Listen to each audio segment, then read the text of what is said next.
Eropa pikir mereka sudah menang. Mereka pikir gugatan di WTO bisa membuat Indonesia bertekuk lutut dan kembali menjadi sapi perah komoditas mentah. Tapi mereka salah besar. Saat Brussels sibuk merayakan kemenangan kecil di meja hijau, Jakarta justru sedang memuat ulang pelurunya. Nikel hanyalah permulaan. Sebuah senjata baru sedang disiapkan. Sebuah komoditas yang tanpanya, industri militer dan teknologi hijau Eropa bisa lumpuh total. Ini bukan lagi soal ekonomi. Ini adalah deklarasi perang terhadap neokolonialisme gaya baru. Dan pertanyaannya bukan apakah Eropa akan marah, tapi seberapa kuat Indonesia menahan gempuran balik yang akan datang. Apakah kita siap dimusuhi separuh dunia? Mari kita mundur sejenak. Kita semua tahu ceritanya. Indonesia menyetop ekspor biji nikel. Uni Eropa mengamuk, menyeret kita ke WTO, dan menuduh kita melanggar aturan perdagangan bebas. Klise. Dunia butuh nikel untuk baterai mobil listrik, tapi Eropa lupa. Nikel bukan satu satania, kartu as yang dipegang Ibu Pertiwi. Di balik riuh rendah sengketa nikel, pemerintah Indonesia diam-diam telah mengunci target berikutnya, bauksit dan tembaga. Kenapa ini penting? Karena tanpa bauksit tidak ada aluminium. Tanpa aluminium, lupakan bodi pesawat terbang, lupakan panel surya, lupakan konstruksi modern, dan tanpa tembaga, elektrifikasi global hanyalah mimpi siang bolong. Indonesia kini menerapkan strategi bumi hangus pada ekspor mentah. Jika Eropa menginginkan sumber daya kita, mereka harus membawa pabriknya ke sini. Atau tidak sama sekali. Dan inilah yang membuat benua biru itu benar-benar meradang. Eskalasinya terjadi lebih cepat dari prediksi para pengamat. Tanda-tanda bahaya sudah terlihat jelas. Uni Eropa tidak lagi hanya menggunakan jalur diplomasi atau hukum. Mereka mulai bermain kotor. Mereka meluncurkan senjata regulasi. Ada EUDR, Undang-Undang Anti-Deforestasi, dan CBAM pajak karbon perbatasan. Di atas kertas, ini soal lingkungan. Tapi di lapangan, ini adalah blokade ekonomi terselubung. Mereka ingin produk hilirisasi Indonesia seperti baterai EV atau aluminium dikenakan pajak tinggi saat masuk Eropa dengan alasan emisi karbon atau standar lingkungan yang mereka buat sendiri. Eropa panik karena deindustrialisasi sedang menghantui mereka. BASF menunda investasi.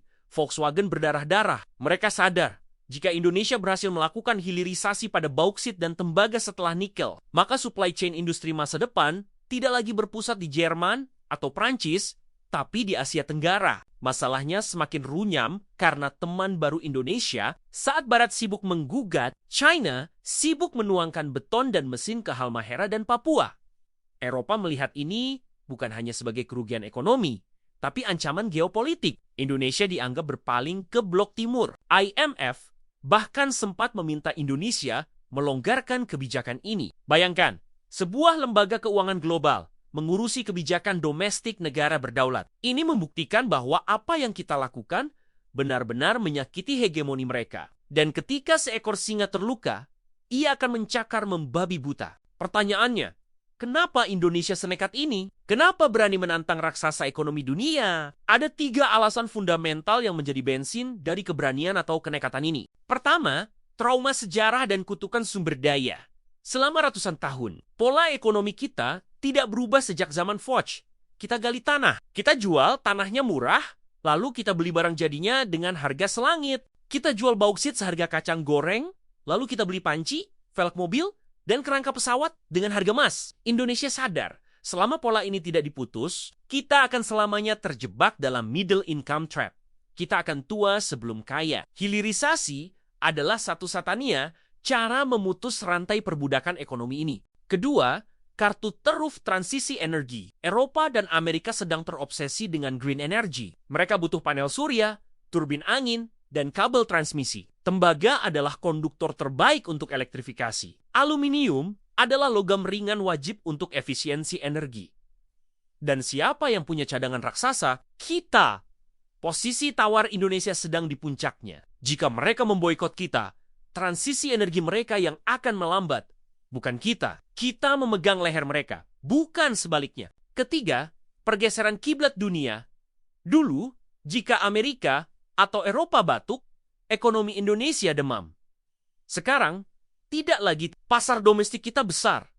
Dan ada pasar alternatif seperti China, India, dan Afrika. Pemerintah menyadari bahwa era Barat sebagai satu-satunya pusat uang sudah berakhir. Senjata pelarangan ekspor ini disiapkan karena kita tahu ada pembeli lain yang siap menampung, yang tidak cerewet soal HAM atau lingkungan versi standar ganda Eropa. Ini adalah pragmatisme tingkat tinggi. Lalu, apa harganya bagi kita? Apa dampak nyata dari senjata baru bauksit dan tembaga ini bagi rakyat Indonesia? Jangan naif. Tidak semuanya seindah pidato kenegaraan. Dampak positifnya jelas. Angka ekspor melonjak gila-gilaan. Dari yang tadinya hanya ratusan juta dolar dari tanah mentah, menjadi puluhan miliar dolar dari produk turunan neraca dagang kita, surplus berturut-turut. Rupiah punya bantalan yang lebih kuat. Kota-kota mati di pesisir Kalimantan dan Sulawesi berubah menjadi pusat ekonomi baru. Penyerapan tenaga kerja lokal meningkat. Meskipun harus diakui masih banyak drama soal tenaga kerja asing yang perlu diawasi ketat, tapi ada harga mahal yang harus dibayar. Dampak negatifnya mengintai. Pertama, risiko lingkungan. Smelter bauksit menghasilkan limbah lumpur merah yang sangat beracun. Jika regulasi lingkungan kita lemah dan kita tahu penegakan hukum kita seringkali masuk angin, maka kita sedang menukar tanah air kita dengan racun demi devisa. Kedua, retaliasi atau pembalasan. Eropa tidak akan diam. Mereka bisa mempersulit ekspor CPO sawit, produk tekstil, atau alas kaki kita. Ini bisa memukul sektor padat karya yang mempekerjakan jutaan rakyat kecil di Jawa. Kita bisa kaya di tambang, tapi miskin di pabrik sepatu jika salah langkah. Dan yang paling berbahaya, kita lepas dari mulut harimau barat, tapi masuk ke mulut buaya timur. Dominasi teknologi dan modal smelter yang hampir 90% dikuasai satu negara tertentu membuat kedaulatan kita kembali dipertanyakan. Apakah kita tuan rumah? Atau hanya penjaga kos-kosan? Indonesia sedang bermain judi terbesar dalam sejarah ekonominya. Bauksit dan tembaga adalah taruhan selanjutnya setelah nikel. Kita sudah meletakkan chip kita di meja. Tidak ada jalan untuk mundur. Eropa boleh meradang. WTO boleh menyidang, tapi sejarah membuktikan tidak ada negara yang bisa maju dengan hanya menjual tanah airnya kiloan. Jalan menuju negara industri memang berdarah, darah dan penuh musuh. Sekarang giliran kalian. Coba jawab di kolom komentar, apakah kita siap miskin sementara demi berdaulat selamanya?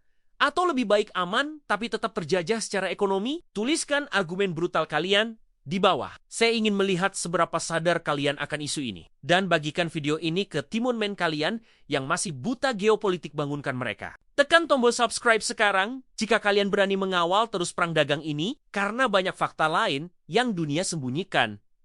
Tapi di sini, dunia boleh tahu.